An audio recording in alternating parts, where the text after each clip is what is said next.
안녕하십니까. 이번에는 36편 이른 연도라는 제목으로 이야기를 해보겠습니다. 어떨랑가 모르겠습니다.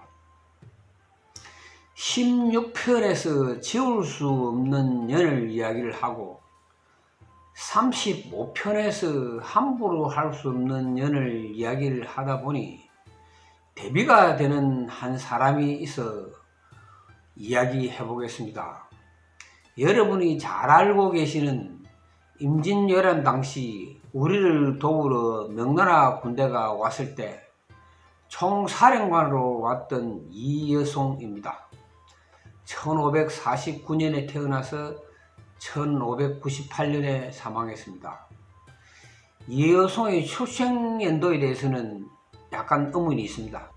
이여송은 고려 원종에서 총유왕 때까지 징객불행이라는 벼슬을 지낸 이천년이 7대조이고, 그러니 동생 이조년은 고려말 근신이었던 이이님의 선조입니다. 그러니까 성주이시입니다. 이 사람이 어쩌다가 명나라 당수가 되었느냐 하면은 5대조가 이영이라는 사람이었는데, 이 사람이 평안도 초산에서 살다가 요동지방으로 도주를 합니다. 그 연유가 일반적으로 알려지기는 살인을 저지르고 부부가 도주를 했다고 하는데, 그 살인의 이유가 간통사건으로 발생했다고 합니다. 그 후 이여송의 아버지 이성량 1526년에 태어나서 1616년에 사망했습니다. 명나라 장수로서 요동 총병을 지내고 전공을 세워서 요동의 왕, 동북장성 등 여러가지 호칭이 붙을 정도로 세력을 가지게 되는데, 이 성량에게는 아들이 9이 있어 이 가문을 두고 이가구 호장이라고 불렀다니 모두가 출정했던 모양입니다. 이여송인 장남입니다. 이래 또 묘한 것이 훗날 후금 청나라를 세운 청태조 누르하치가 이 성량의 부하였습니다. 이 누르하치의 손자 홍타이지가 병자호란을 일으킨 인조가 삼전도에서 항복하고 조선인 50만을 포로로 데려갔죠. 그 상황은 영화 최종병기 활에 잘 묘사되고 있습니다. 좌우간 임진왜란이 발발하자 조선은 명나라에 구원을 요청하였으나 일본의 세력을 몰랐던 명나라는 늘 하던 대로 이제의, 즉 오랑캐는 오랑캐로 막는다는 생각으로 몽골인, 여진족 등으로 구성된 3000병력을 북방 지휘관 조성훈을 대장으로 보냈으나 한족이 가진 화포 없이 기병으로만 왔다가 평양성에서 참패를 당하고 일본군이 강하다는 것을 알고 이여송의 42,000 병력을 파병합니다. 그러나 구성이 몽골인, 여진족, 한족, 포르투갈인 여러 민족으로 되어 있어서 말이 통하지 않아 통역이 필요했고 군기가 엉망이었습니다.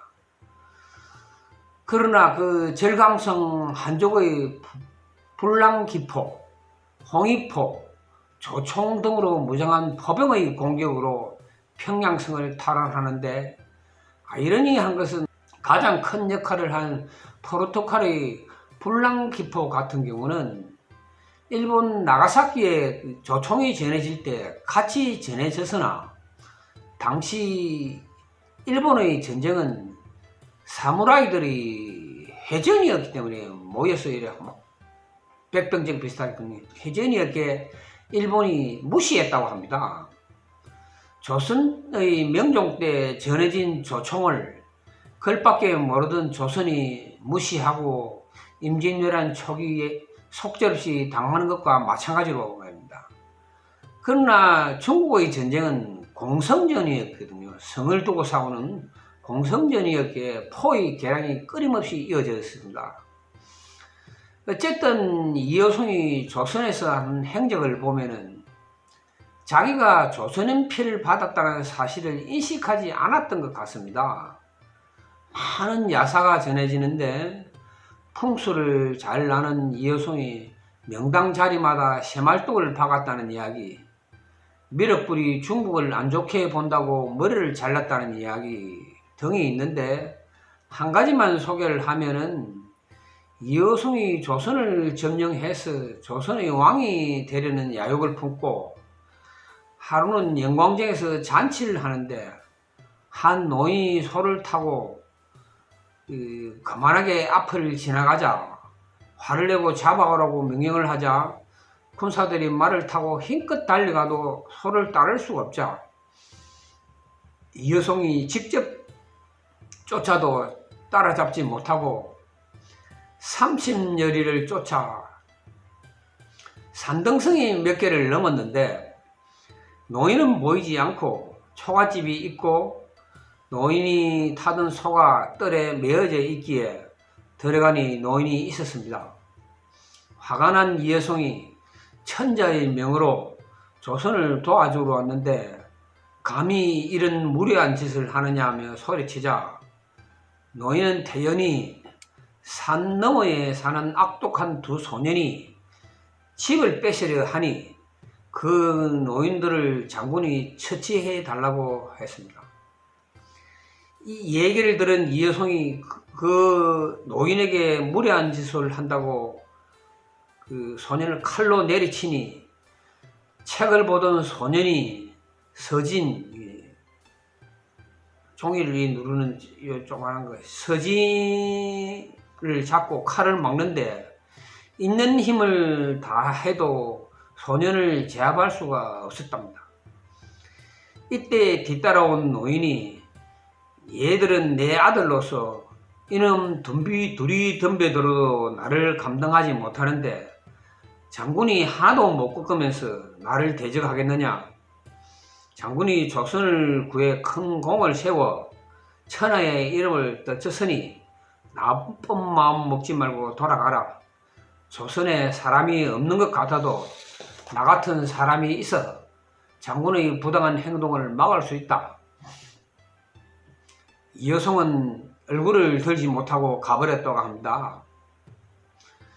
16편에서 이야기한 도구 시계놀이의 선조 박평이가 일본으로 끌려간 지 340년 후에 일어난 삶과 이영이 요동으로 도주하여 정착한 지 150년 후의 이여송의 삶은 극명하게 대비되는 삶으로 차마 일일이 열거하지 못한 이여송이 조선에 한 행동은 무도하고 그야말로 아나무인이었습니다.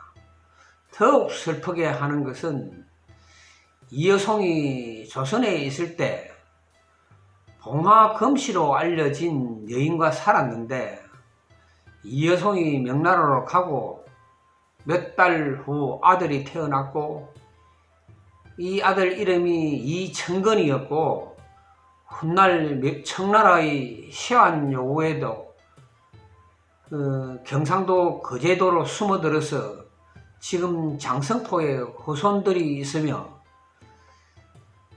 이여송의 손자와 이여송의 아우 이여매의 손자가 조선에 정착하여 이들이 농서이시입니다.